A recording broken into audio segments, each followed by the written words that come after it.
The clock is ticking down Nelson Mandela's life. The latest news is not good. His condition is now said to be critical. Doctors in intensive care have downgraded their stable but serious diagnosis. Members of his family may have paid their final visits this past weekend. The 94-year-old former political activist turned prisoner turned president is suffering from the infirmities of his age and a lung condition he contracted in prison that weakened his system. He has defied the odds in living as long as he has, but no one lives forever. His voice is still, but it seems like the whole world is crying out for him. A well-known Southern African singer told me that on a recent visit to Spain, she was asked repeatedly how he is doing. There's no doubt that the Madiba magic that moved South Africa also touched the world, a world that supported his country's fight for freedom. He has said what he had to say and done what he had to do. His legacy is secure, in part, because of the integrity and sacrifice he was known for. He transcended the limits of race and showed the world that a righteous and well-organized popular movement could not be denied.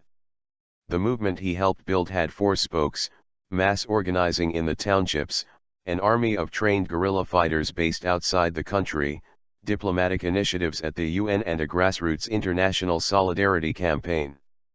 The Free Mandela activism inspired economic sanctions, as well as bank and cultural boycotts to pressure the apartheid regime and its many supporters overseas.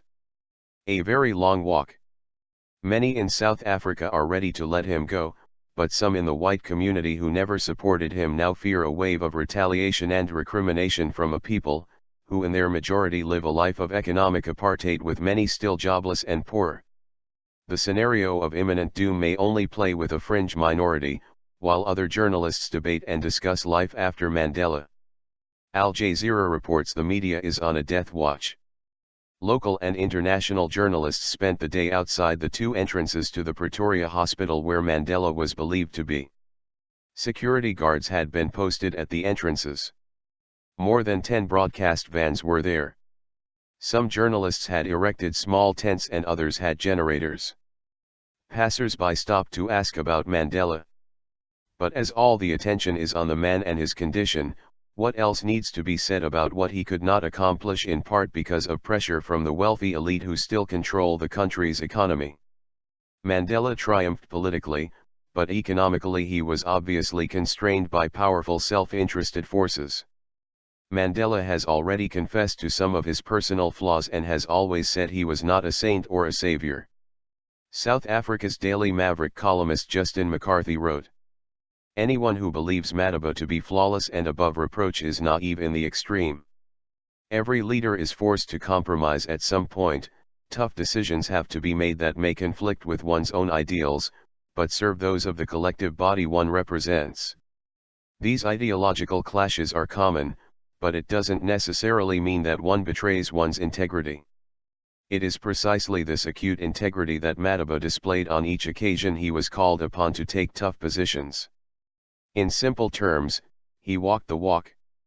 Yes, he did walk that walk, and a very long walk it was, as he describes in his own Long Walk to Freedom, but along the way, he seemed better at coping with his very public enemies among the Afrikaner supremacists than the economic guardians who ruled the country from the shadows and played a much more seductive game. Ronnie Kasrils, who fought in the underground under Mandela's command and went on to become the Minister of Intelligence, has just written a new introduction to his autobiography Armed and Dangerous. He raises questions about Mandela's role in endorsing conservative neoliberal economic policies that made it impossible for his government to honor its pledge to end poverty.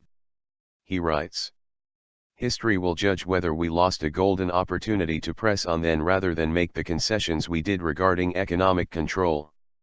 It has become a debatable issue whether Mandela and his economic advisors buckled under pressure from the IMF and corporate business to follow a prudent economic course. I do not want to be self-serving here. I was as guilty as others in focusing on my own responsibilities and government portfolios and leaving the economic issues to the ANC experts. This mea culpa and the questions it poses are likely to be buried in the outpouring grief and tributes that will follow the death of the man who everyone calls Madiba, his clan name, or Tata, father. Visionary freedom fighter. He was the father of South Africa's democracy and a visionary freedom fighter who knew how to inspire supporters and enemies alike. He has been the symbolic glue that has kept his country together, at least in the eyes of the world, even as economic pain and corruption let down many of his most fervent supporters. The South Africa Mandela envisioned and fought for dramatically changed the environment, taking the edge off the race war that threatened for so many years. While not transforming all the structural inequities, it did lead to a democratic government with constitution, perhaps the most advanced in the world that defends human rights. As a leader, Mandela took on unpopular causes, became a global advocate for HIV/AIDS sufferers and spoke out for nuclear disarmament and against the Iraq War. His moral appeal may have been stronger than his ability to achieve all of his political goals. He was honored by almost every nation in the world for his integrity and willingness to express his beliefs. He now clearly seems to belong to another era. Unlike President Obama, who is facing bitter disenchantment and criticism from his one-time most enthusiastic backers, there has been no similar backlash against Mandela. His legacy as a liberator is assured, not just as a celebrity who is famous for being famous.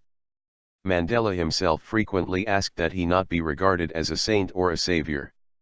He confessed to his flaws, including chauvinism and not spending enough time with his family. A lifelong believer in collective leadership, he credits his comrades and his movement for the successes he had. The world protested for Mandela, but public opinion on the leader who claims to be inspired by him has changed. Barack Obama, who has been compared by some to the South African leader, is expected to be the target of widespread protests when he visits South Africa soon. He is expected to visit Robben Island, the prison in which Mandela was incarcerated for 18 years as a terrorist. Obama had pledged to close Guantanamo, the closest thing we have to it, but he is yet to do it. If there is a funeral, he is sure to be there, right up front, but without the track record or loving respect that Mandela enjoyed. They may share a pigment, but not a political vision. Some years ago, I covered Mandela's visit to the White House on his last visit to the US for one of the 7 documentaries I made about his life. What a privilege. Bill Clinton brought the house down when he said, with a tear in his eye, "We would all like to be Nelson Mandela on our best day."